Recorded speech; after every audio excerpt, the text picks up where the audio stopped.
You are listening to SFL Radio.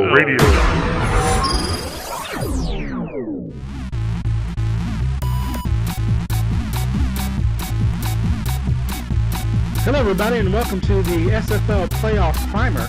And it's actually the SFL Championship Primer now.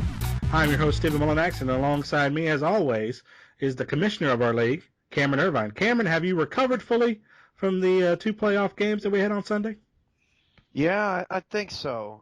Throat was a little sore for a couple of days. I'm not recovered from basketball tonight just yet, but yes, recovered from the conference finals. It helps when there's only two games, and and ready to go for the Sfl Championship Game, which means that we've been doing this for 3 years. That's pretty crazy.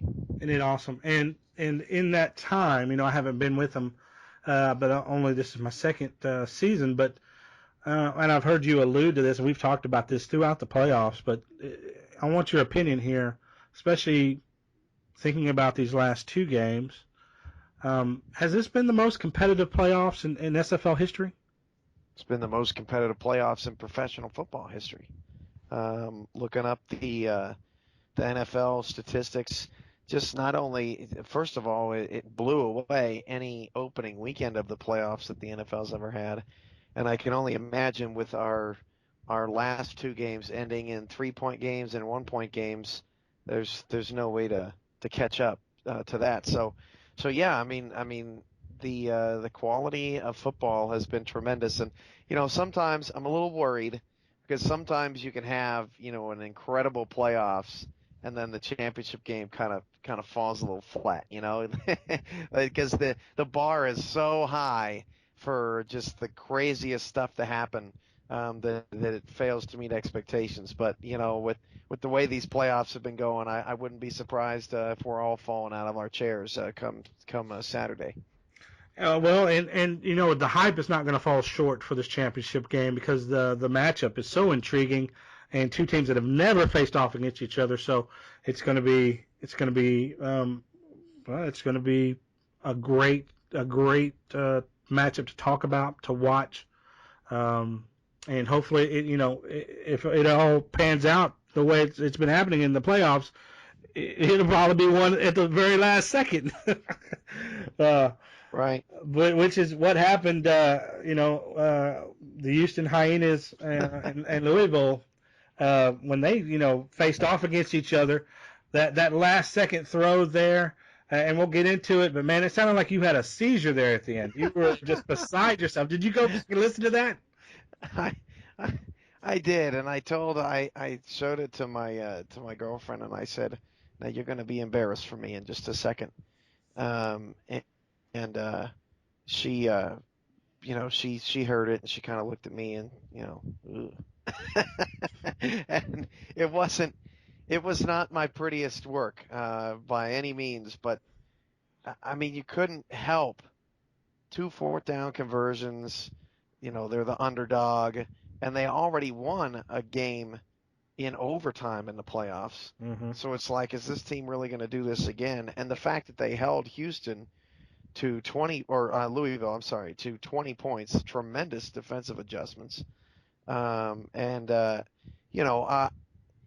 It was just, I was so lost in the game, and I was so lost in the moment that you never thought was possible in a video game or outside of a video game.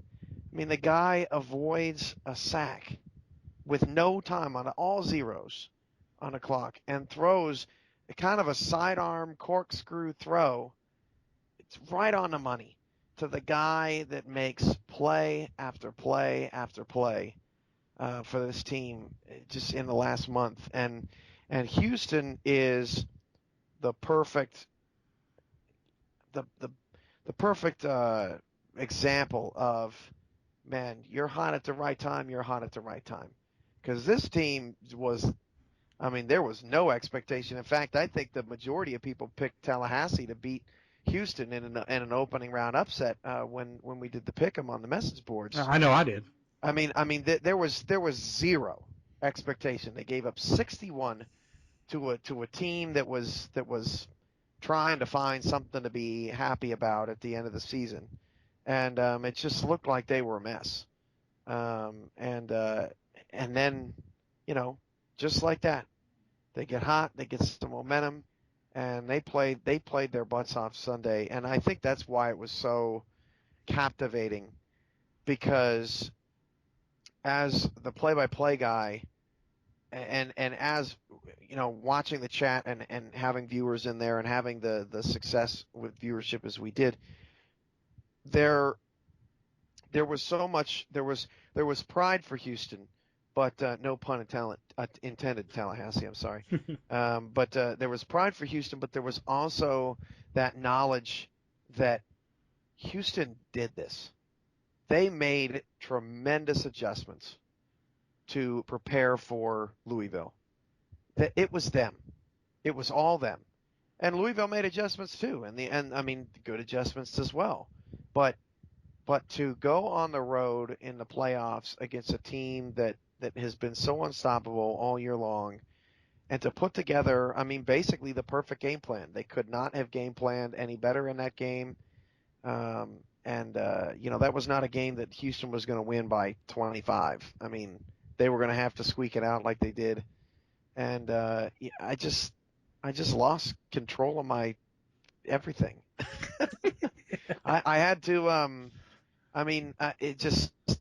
I don't think that I've ever. I think maybe one time. When the Packers won the Super Bowl, the Packers, my team, won the Super Bowl. And when I walked into Lambeau for the first time. Other than that, I've never felt what I felt in football than I did Sunday night. I mean, just complete loss of ability to control myself. That's it speaks to how you get lost in it, and how you're emotionally invested in it. It seems like you're in the stadium. You're providing us with the atmosphere, and it was. I felt the same way. You're perfectly expressing the same feelings that we're having as viewers, and the more hyped, the more excited, the more spastic you are. That's how the viewers are too. I mean, we're in the boat with you. You're driving it, and we're in it with you. It might not have been the call you may have wanted to make, but it was the true, authentic, emotional. You can't fake this call. It was great, and it'll go down and I'm sure it'll be a great recruiting tool that we'll be using to get viewers in and say, hey man, we got the real deal over here with Cameron. You've got to come over, because not only are we providing these quality playoff games right now, but also we got this quality guy broadcasting it, and we get lost with you, man. So yeah, get lost. We love it. Damon said he was shaking, and he said that he watched it like 4 times in a row I instantly went right back. Like once you were finished with the call, and boy, you sounded used up there at the end. You were ready. but once you were finished with your post game, I watched it maybe 6 or 7 times and just smiled throughout the whole thing. It was perfect. It was great. Perfect for some, I guess. Yeah. Heartbreaking for Louisville, obviously. They had such a great year, and man, it's ironic, the team that got them in week 1, and we kind of all just shrug that off as, hey, that's kind of the preseason. Everybody's working out their playbooks, and for Houston to be the one to put the Wolfpack down in the conference championship is just irony. I mean, and I think that Louisville has got to go into next season as the favorite, because this is twice now they have a combined 18-2 record in the regular season, and they're 1-2 in the playoffs. They are going to want to so badly end this trend of, we had such a great year, we were such a dominant team, but it just didn't work out. So I'm sure they're going to be throwing China all around the room next year. And you can't look at their team and anything they've done this season and say that they did anything wrong. I mean, Right. Sure. I think maybe we're expecting a little bit more, maybe from Overstreet here there in the postseason. Disappeared. Skeleton Funk played out of his mind. Yeah, he did. And it has been for a while. And it just seemed a good balance of, when one was off, the other one was there to pick up the pieces. And I don't know if you change much going into the season because they rolled through everybody except Houston. I mean, next season they could have the exact same season they had, go 11-1, and make the playoffs and be right in the exact same situation. If they get the sack, we're not even talking about it. Not even talking. No, I mean so many things had to be just go right for Houston in order to win that game in the last 5 seconds. That play that Coleman made. Coleman, I mean, I don't want to say we've been dogging Coleman all year. I mean, but boy, did he come through in the clutch, man. Yeah, he's not the guy that we've been talking about as if you need a playmaker, give this guy the ball. I mean, he's not. He's just hasn't been that guy. And I think that Houston's owner, DeMond Simeon, would be the first to recognize that. He hasn't been that guy, but he was that guy Sunday, and he couldn't have picked a better day to make that pass. You think that that DR Sim gets traded if he has a postseason like he's having now? I wouldn't let that guy go last season. You would have let him go? I wouldn't have. I would not have. I would have kept that guy. The guy's been playing out of his mind. Yeah, I definitely. I mean, you got to keep him now. I mean, yeah. I know that he was struggling at the beginning of the year, but you've got to keep him now. Did he get traded at the end of last season? Yeah. And what team was he on? Was that Baltimore? He was with Baltimore, but of course, Baltimore replaced him with Elijah Bishop, so they're not missing him too much. Yeah, but Elijah Bishop. Speaking of him, he kind of disappeared.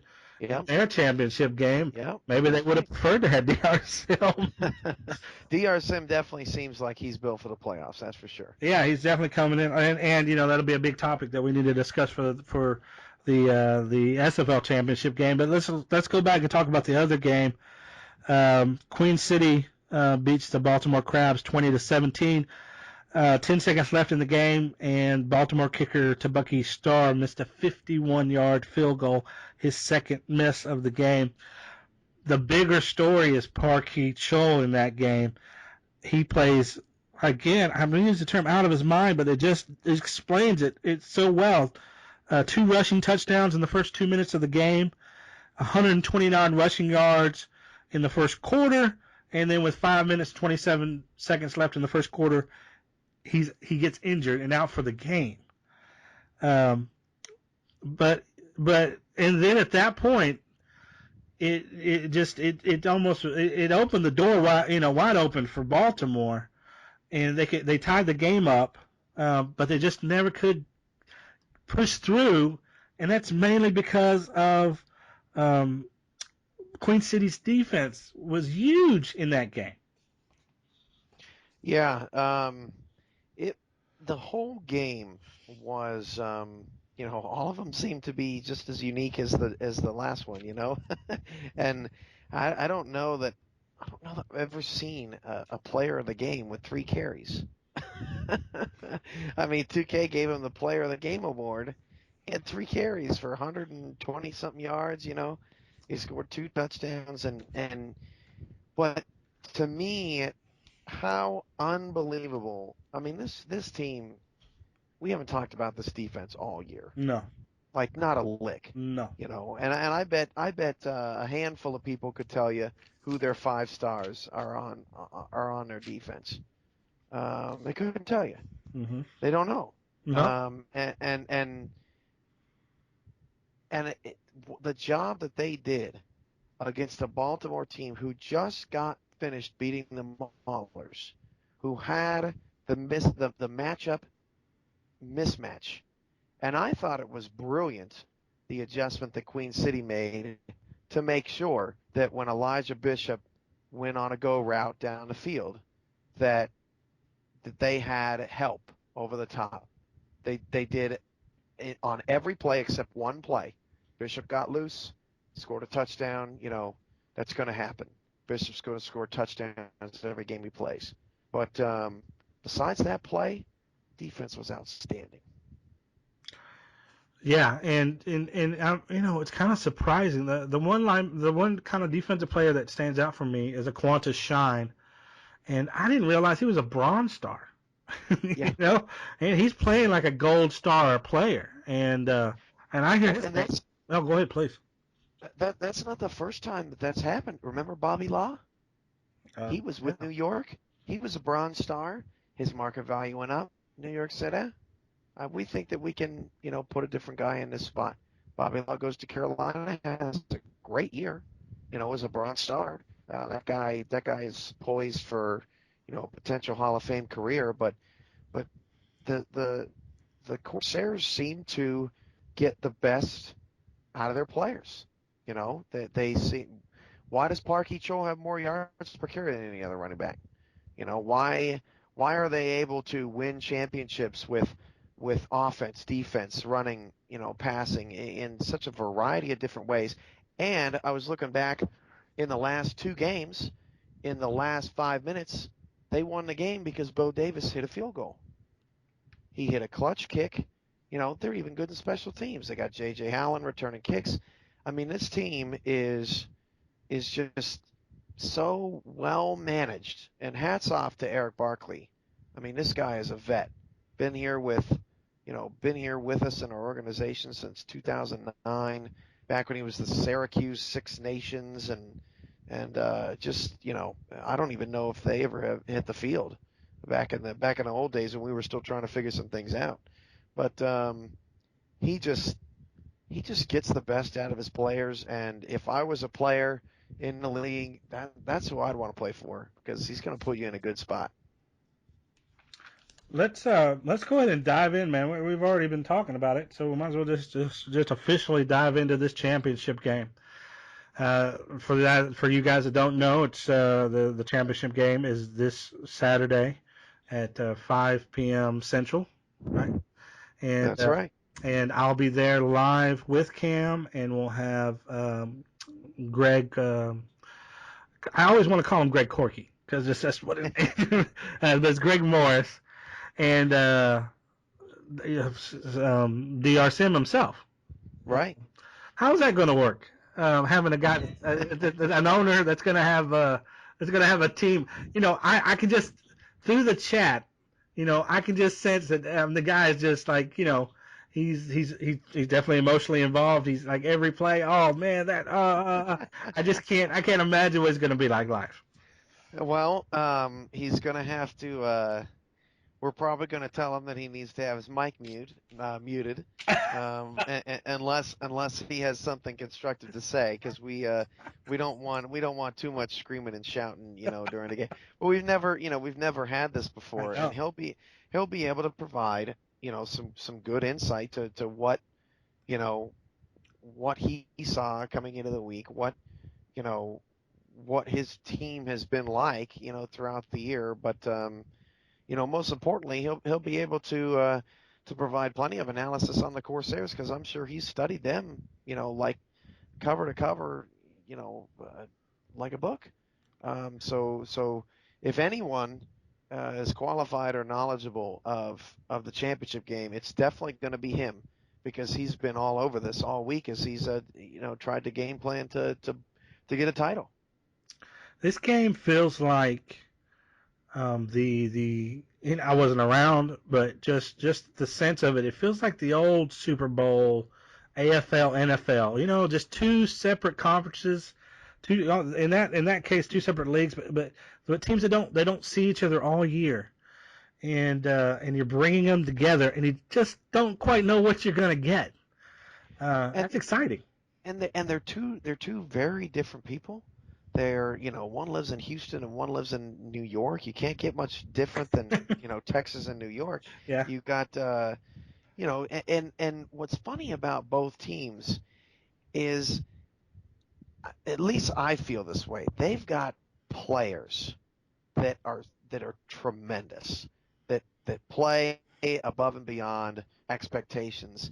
When I think about the two teams and I think about what is the identity of these teams, what if I had to pick it out, what would they be? And it's really difficult to nail down because they win in so many different ways. They don't just they don't just rush for 250 yards a game, and if they do that, they win. Or they don't, lock opponents down to 14 points and just play ruthless defense. And quite frankly, neither forces a ton of turnovers. Arrington is probably the exception for Houston. Maybe Rockefeller, throw him in there. But Yeah. there's just nothing that jumps out on paper to me anyway that is like, hey, this is what this team does. They just sort of do everything well. And so, yeah, let's dive into these two teams now. Sorry to get sidetracked there a little bit, but just curiosity, kills the cat. So I was just curious how that was going to work. But the biggest criticism I think we had early on involving Queen City was that their team strategy seemed to stray away from Park Chol that had made them very successful in the past, and they had gone to a more pass-centric offense behind newcomer to their team anyway, Daniel Garcia, and it had worked sometimes and didn't work at times, really based on how Garcia played, and then for the most part, it seemed like a good lump of the season, Park Chol was kind of an afterthought. Has that, and that's exactly what happened this last game. Is Chol gets it 3 times, and then the onus of the game is really on Garcia's shoulders, and he kind of collapsed. So going into this game, I mean, it's got to be a big spotlight. Obviously, it's always been on Park Chol, but it's got to be one on Daniel Garcia, especially if they're going to try to pass against Houston's pretty formidable pass defense. And I'm trying to remember. I don't recall, to be honest with you, but I'm trying to remember if Park Chol was with the Knights. The Corsairs were formerly the New York Knights, for those that don't know the league history. If he was with the Knights for their second title. I know he wasn't there for the first because their running back was actually, here's a bit of SFL trivia. You have any idea who their running back was and when they won the championship that year? Shoot. No, I'd just be guessing.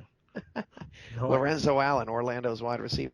I would have totally whiffed on that. So I'm not sure if he was with Kahlua and or Honolulu at the time, or if he had been traded to New York at that time. But this could be his first title, and I don't want to go too much into it because it may not be. He may have already won one. But I actually think that the fact that they don't use Park Chol that much is brilliant, and I'll tell you why.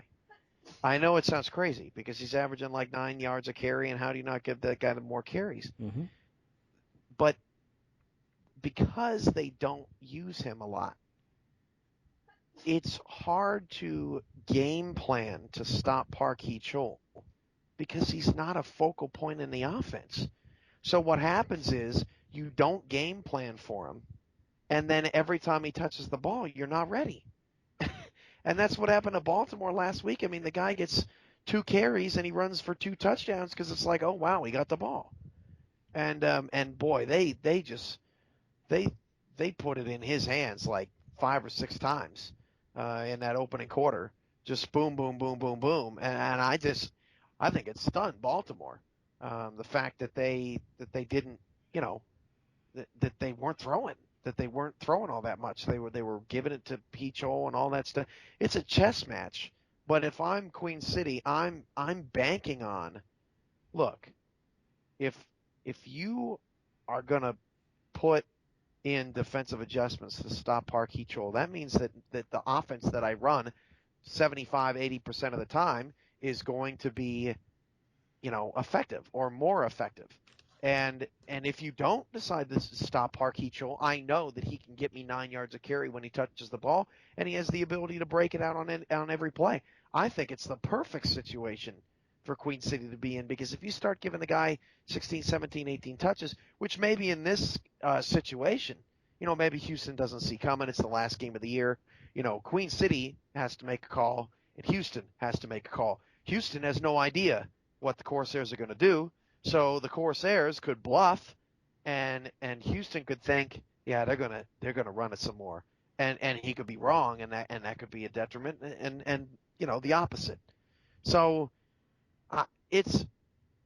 they got people really thinking about what to do about Parkey Chol, and it's a problem. I wouldn't want to have to make that call. Yeah, you really enlightened me there. Trying to game plan for them must be a nightmare. But as the season progressed, this has kind of developed a little bit because Queen City, to me, it was never on that. We had the Maulers, we had the Wolf Pack, and they were really leading the way. Queen City, not a total dark horse, but not always in the conversation either. And so I think at times it worked, at times it didn't. Again, I think Garcia's play had a lot to do with it. And the times when Garcia played poorly, I think we'd look and say, why did they use Parkey Chol more? It's just I think another case of, man, they're just getting hot at the right time. They almost missed the playoffs. Yeah, if they would have lost to the Maulers, who at the time was undefeated and nobody gave them a shot, if they would have lost to the Maulers that night, and Cleveland would have beat Sioux Falls, which they only lost by 7, that was a great game too. They wouldn't have even made it. That's a turnaround for me. That's they beat the undefeated Maulers. You're like, okay, this is serious, and they just backed it up ever since. And it seemed like they were gonna run away with the game against Baltimore. Like it was not even going to be close. Yeah. And then surprisingly, they withstood the storm defensively. And again, we haven't talked anything about the defensive playmakers. Like you said, I didn't know some of these guys' name. They have a gold free safety, Patrick Daniel. I have no clue. But again, that's another conference that I don't play in. Although I believe I've seen all of their games, but I know the bigger names for me are McCoo and Aquantis Shine, but they've got a gold silver combination in the defensive backfield at both safety spots, and they've been holding them down really well. And they just they've held it together against Baltimore enough for their bronze kicker to really win the game for them, although it wasn't at the last second. It was more of a grunge match there with Parkey Chol out.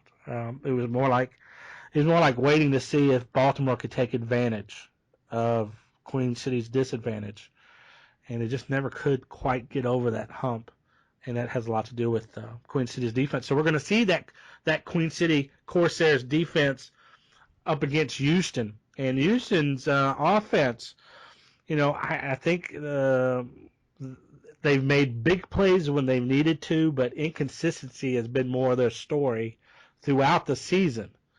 And, and the two biggest names have got to be, Courtney Coleman, the quarterback, and Darnell Black. And Darnell Black, of course, had that great premier debut game, 400-plus yards against the Wolfpack. And then I think everyone, I was expecting similar type outputs from him. I didn't think he'd do 400, but I thought, it'd be in the 150, 200 range for multiple games, and it just wasn't that way. He seemed to get, and this is what his owner said. His owners were saying, I don't know why, but he seems like he's tired all the time. It's slowed down so much. But here in the last, I had to stop you there. Oh, go ahead. You just slowed down so much. I was at 30. All right. So just for the backup, start again. Where was I at? I'm not even sure where. You were at. I thought eventually you were gonna give me a pause, but you never did. Um, Welcome to my you world. you were at you were at he never did. You expected him to put out those big games again, and he never Okay. did. All right. So you can go ahead. You can keep going now. So yeah, Darnell Black had that 400-yard game in his debut, and personally, I expected similar output from him. I mean, not 400 games, but talking about 150 to 200 range per game, just because he just had such a great outing. He looked so good in that Week 1 game, and he just seemed to get shut down. The Houston's owner, they were like, why is my guy slowing down? Why is he not running as fast? Or he just looked tired on the field. But here in the playoffs, there's rumblings. There's a little bit there of he's come through when they've needed him to, and he's starting to get that. He's starting to make an impact again, and they're definitely going to need him against this Corsairs defense that really showed out last week. Yeah, and they put him in. They're putting him in a little better positions to succeed, and they're getting what they did so well last week was that they did well on first down. They got yards to help them in the second half. Now in the first half, they were really struggling to move the ball. I think maybe he had a handful of first downs, but in the second half, what really started turning the tide for him was on first down. They really started, 5, 6, 7 yards a pop, and it made things flow a little bit better for this team. But when I look at Houston's offense, if I'm Queen City, obviously, our only two-time champion in the league, he's going to cook up something, right? I mean, he's 2-0 in the championship. And his playoff record is ridiculous.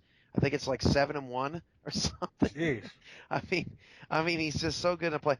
If I'm Queen City, someone else besides Sim has got to beat me. I can't let that guy beat me deep. I cannot let that guy go off, because if he doesn't go off, if I can produce the Houston offense that they had when DR Sim wasn't a huge factor, it hasn't been a good offense. They were scoring 17, 20, 23 points a game, and they weren't lighting anybody up. Darnell Black was not effective at all. Courtney Coleman was very interception, turnover prone. But when DR Sim got going, everything changed for that team. So if I'm Queen City, I got to start corner on him. But shoot, I'm playing man the whole time on Sim with some help over the top, similar to the way they approached Elijah Bishop. Just flip the help in the other direction. Because I think they'll live with anybody else, but I don't think that they could live down, their stud wide receiver, who's their big playmaker on this team, running amok and sort of crashing a party. But I also want to comment on, last year's championship game. There was a player who was totally not used all season long. He was an afterthought. It's like, why even defend this guy? Because he never catches any passes. And in the championship game, he had over 100 yards receiving. He was huge. And that was Artorius Revan for DC. He had a disappearing act all season, and then he came to that championship game, and I think he had almost as many catches and yards as he did the entire season. And I think that for Houston, because of the Sim factor, because you have to think that Sim is not going to be able to necessarily go off in this game. He'll get his, but he shouldn't, have one of those 200, 250-yard games. So Houston's player that's been silent, that needs to rise up in this championship game, is their tight end, Brad Wiggins. Yeah. Because that guy, he was regarded through the first 3 or 4 weeks as this guy's best tight end in the whole league. Love that This guy. this guy's unbelievable. This guy's unstoppable. And where has he been? Nowhere. Mm-hmm. Non-existent. And they got to get him involved. Especially considering since Queen City does such a good job of getting their tight end involved. You got to go tit for tat. And what's funny is these offenses are built very similar. Mm-hmm. They each have quarterback, running back, 3 receivers, and a tight end. So if Queen City's going to be getting Studwell 5, 6, 7 catches a game, then you got to get Wiggins involved in some sort of way. I would think. I mean, there's plenty of ways to win, but if there's a sleeper of someone that's going to come up huge in this game, it's got to be him, I would think. Yeah, and don't sleep on Josh Fedd and Barry Bergens. Boy, those guys have come out and make big plays as bronze wide receivers. I mean, especially for me, I know Fed was giving me fits. Right. And the guy he doesn't make a lot of plays, but when he makes them big. He makes big plays. And so, if DR Sim, like you said, is going to be manned up and coverage over the top, then, yeah, Wiggins is going to have to be – I mean, Coleman needs to use Wiggins like Romo uses Witten. I mean, that needs to be his security blanket. I cover the Cowboys, so there you go. And I think that and it's tough. It's tough to make this call. I'm not. I don't have a team, so I can spout off all this strategy and all this stuff. And I really, if you put me in front of a playbook and you told me, well, then fine, you make the changes, I would get slaughtered.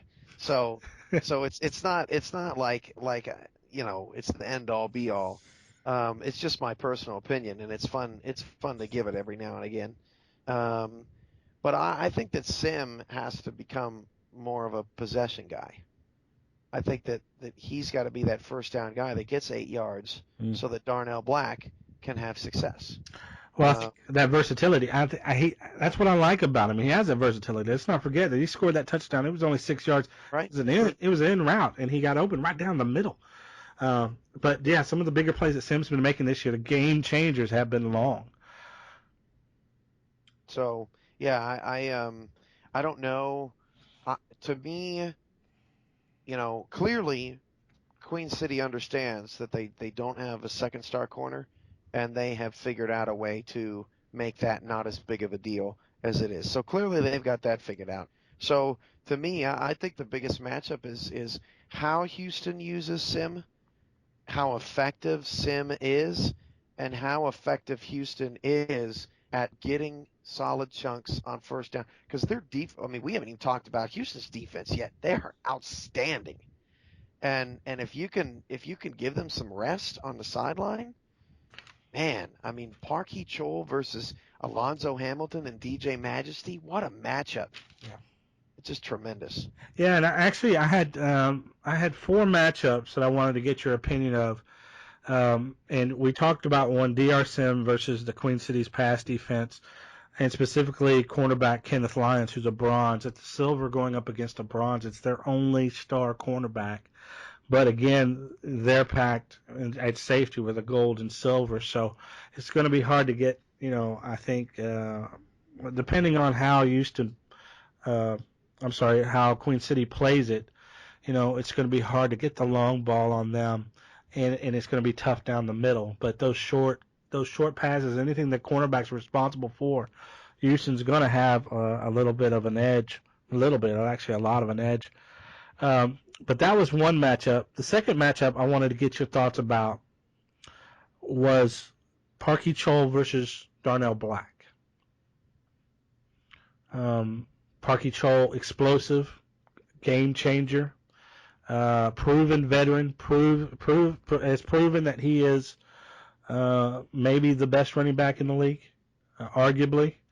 I didn't have the numbers, but he didn't have the carries this year either. Right. But he had, he has the most yards per carry. So when they have used him, he's been excellent. And against, Darnell Black, who you just don't know what you're going to get from game to game. I kind of think about Parkey Chol as the, Corsairs. If you don't have vocabulary, not you personally, but somebody, they're pirates.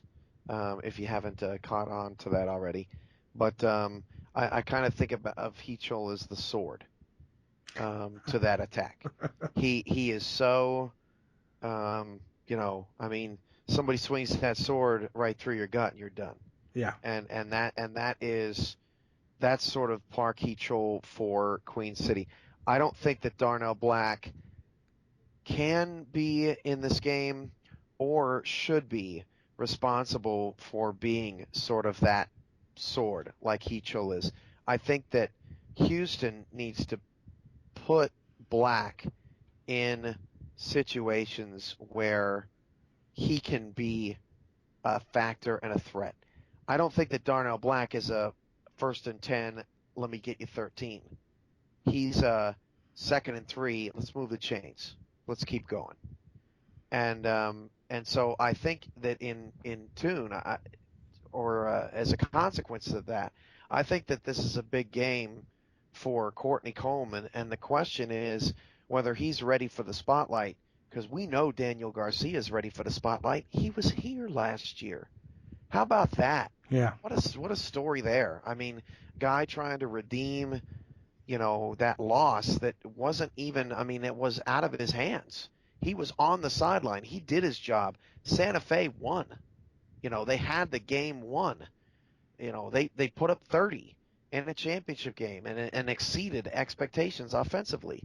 And he had to watch from the sideline as his championship dreams, went away. It'll be interesting to see how he responds in a close game late if he's the one that has to go and win the game for Queen City. But I think that Black just needs to, if you expect him to in any way carry Houston in this game, you're fooling yourself, because Aquantis Shine and DJ McCoo at linebacker are terrific run stoppers. And if they stay as aggressive as they were last week, it was surprising how aggressive they got with Baltimore. And if they keep that approach, they're going to be smashing him quick.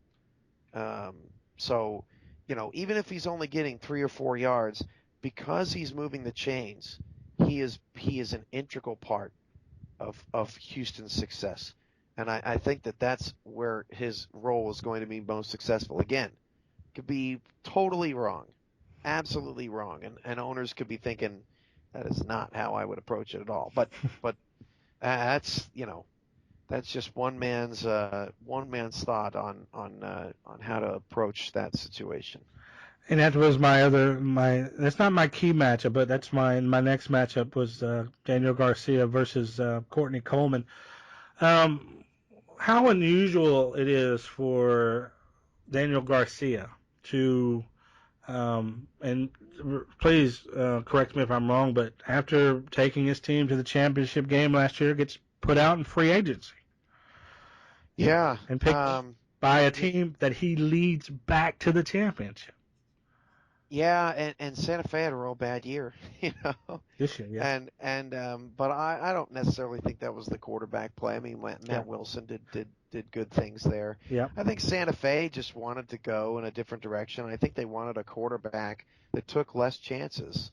I think that Santa Fe, just by nature, they like to rely on their defense, which wasn't as good this year, which is the reason why they haven't been talked about much in weeks. But they want to rely on their defense, and they want to play. They want to manage the game offensively. And Garcia is not a game manager. Garcia is a Brett Favre gunslinging, Randall Cunningham almost type of player. He'll run the ball. Yeah, and actually, now that I think about it, the guy is kind of like Randall Cunningham. I mean, he takes no prisoners. You sort of live and die sometimes with some of his decisions and some of his he forces some things in there, and sometimes it works out and it's beautiful, and sometimes it's like, oh my gosh, why would you make that throw? And I don't necessarily think that Courtney Coleman is that guy, but Daniel Garcia, Courtney Coleman is just a kid, compared with the experience, with the leadership, but Coleman is, throw him out there. Maybe he'll be ignorant, doesn't realize exactly the game that he's playing in, and he just goes out there and plays.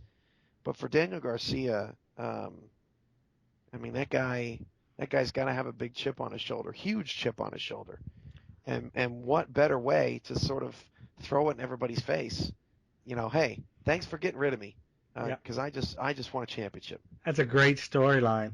And going back to Courtney Coleman, yeah, he's been very inconsistent this year, but he's made the plays, big plays when he's needed to, and you got to think that his confidence has got to be at an all-time high after the play that he was able to pull off to get them into the SFL Championship game.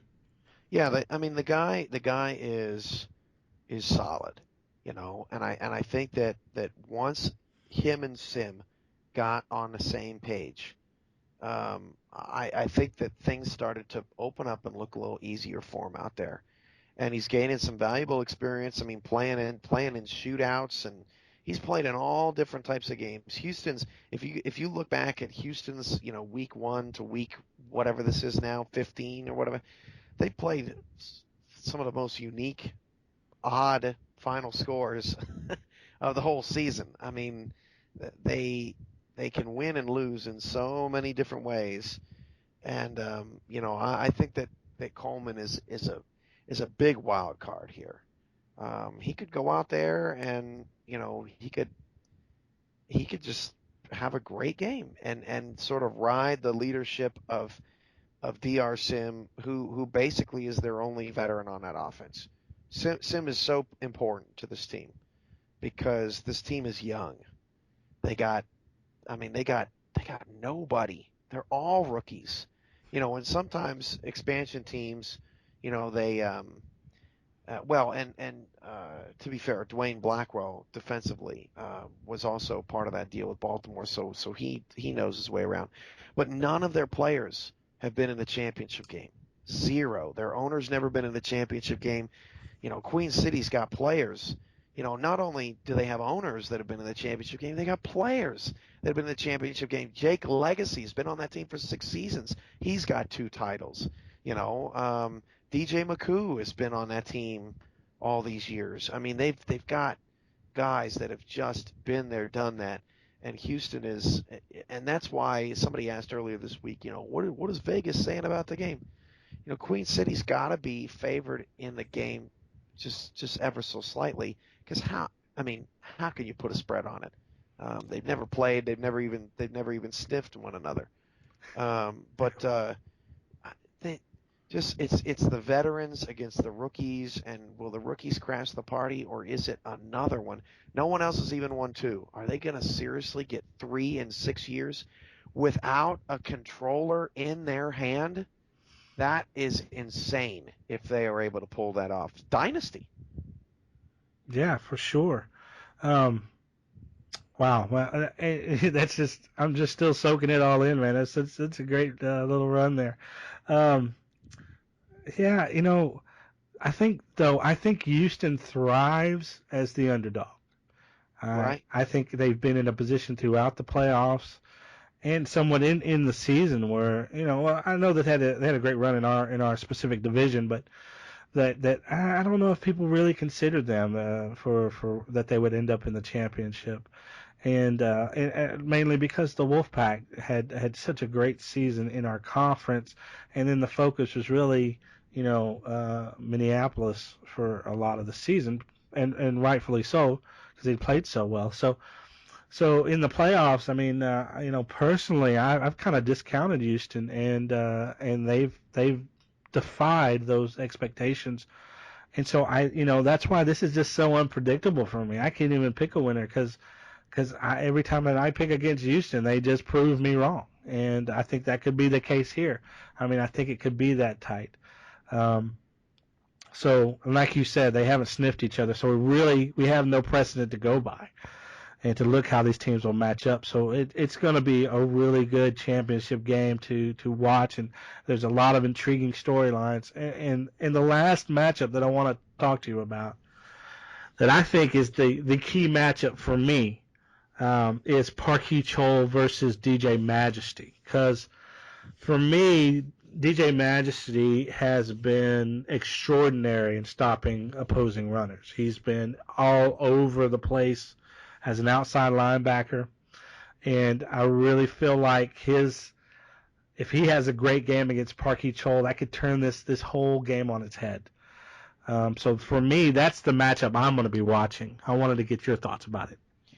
Well, and it may be the most important matchup of the whole day, because if they make Parkey Chol enough, Sioux Falls proved this season, if you can make Parkey Chol just a non-factor, he doesn't do anything. It's all on Garcia's shoulders.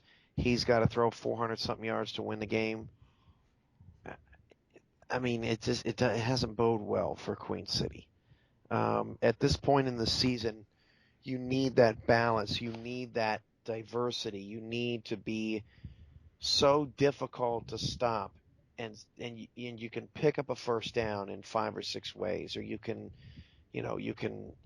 get 5 yards to get into field goal range. Doing those little things at this point in the year are so crucial. And if you don't have your sword, what do you got? You got a funny looking dude dressed up in a costume, and he's got no weapon, and that funny looking dude is pretty good at throwing a football around and winning championships. Yeah. There's no doubt about that. Yeah. But there's never been a player in all the years of the SFL used so infrequently, but yet is so valuable.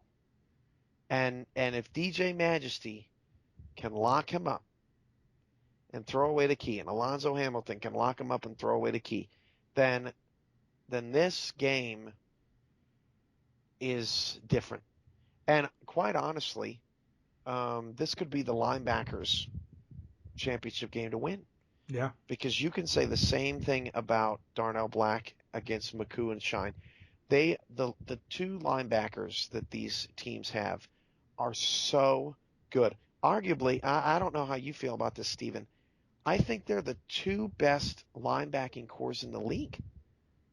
I can't think of another group of linebackers where I'm just like, man, they're all over the place. I can think of individuals, but I can't think of as a unit, 2 for 2, 3 for 3, 1 for 1, of any better linebacking groups. And their performance and their play against not only running backs, but in pass protection and putting pressure on the quarterback and all those type of things are quite honestly the engine to this game, possibly.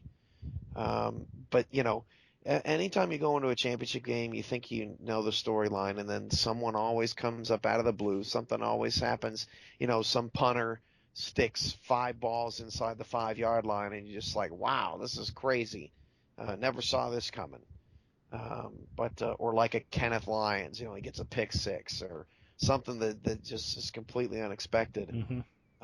But man, these linebacking units are fantastic. Well, just a reminder, all these guys out there that are listening with us, that we're going to have that championship game. It's a little different date and time that you're used to, so be sure that you update your schedules there. Make sure you've got it clear to play Saturday or to watch Saturday. It's going to be Saturday at 5 p.m. That's Central Standard Time, and it'll be a 4-man commentating crew. And it should be a lot of fun with 2 teams that have never played each other before, and we'll try to keep Houston's owner under wraps as much as we can. But this is going to be our last show for this season. I don't know what we're going to be doing in the future. I know that we'll be doing something, so Cam, I wanted to thank you for the opportunity to do the show with you. I know that everyone listening values your opinion and loves that you as a commentator, but you've been obviously you've been so involved for so many years, and you bring a lot to the table. And so I'm honored to even be asked to do a podcast with you when it comes to the SFL. What is your, and I'm surprising you with this, and it's late at night, and I know it's wrong, but just as a wrap up, we're talking a lot. A lot of people are already talking about the next off season and all next year. I want to kind of put that away for a minute, and let's reflect back on this season. And what is going to be your biggest takeaway from how the SFL changed this year and the things that we did this season? What's your biggest takeaway from the season? That's a great question. I think that in every season up to this point, and I've always talked about it with some of our longtime owners, Kyle Walsh, Eric Barkley, I say, every season can be summed up in one word that is typically negative. Injuries, run pass. Yes, that's two words slashed together, but we're going to call one. Connectivity with the internet, and trust me, if you thought this season had its issues, it didn't hold a candle on season 2. And this year, we had some tech problems, but other than that, and once we got those fixed, this is the first season in the longest time I can think of where I'm going into the off season and I'm like, okay, we're good. We're really good. We've built an infrastructure. We've got Slack up and running, and so far, that has been a success. And it's only going to get more robust. And I should take the time to say, if you're a part of the SFL community, if you want to be even a more part of the SFL community, send us an email, simulationfl@gmail.com, so that we can invite you into our group where you can talk to owners, coaches, players, fans, anybody that's an SFL, passionate person, and we'll get you hooked up. But the competition on the field has been outstanding. Our ownership groups Saturday, our ownership will strengthen with this new team coming in, or San Francisco being moved, but these new owners coming in. And from top to bottom, our league is just so tremendously strong, and it's because of everyone's efforts and support, and everything just, in the grand scheme, everything just got better. And that's what you try to do every season. And I'm not just saying that, because I'll be the first person to tell you when something's not going right and that we need to fix it. I'm not a all roses type of guy. No, you're not. But it's just been tremendously fun, rewarding. Usually at the end of the season, I'm sort of exhausted, and I'm just like, okay, please, let us move forward and let us, find some momentum in the off season to prepare for another one. I'm not tired. I'm not exhausted. This has been nothing but fun. And if this season's been nothing but fun, then I have nothing but good thoughts about season 7 and whenever it starts. But everyone's going to be there. Everyone's going to be back. Everyone's going to be hyped up and ready to go. They're already hyped up and ready to go. I have to calm people down about it. Let's get through this championship game first, and then give me a week off. But that's what I take away from season 6. It just was a huge step in the right direction. And that's the perfect way to end it. It has been a pleasure. Thank you for listening. Thank you for all of your support. And thank you for being a part of this league and allowing me to be part of this league with you. Cameron, it's been my pleasure, sir. Thank you for everything. This has been the SFL Playoff Primer, Championship Primer. I'm Stephen Mullenax. He's Cameron Irvine. See you guys on Saturday. And like he said, it's only getting better. Thanks, guys.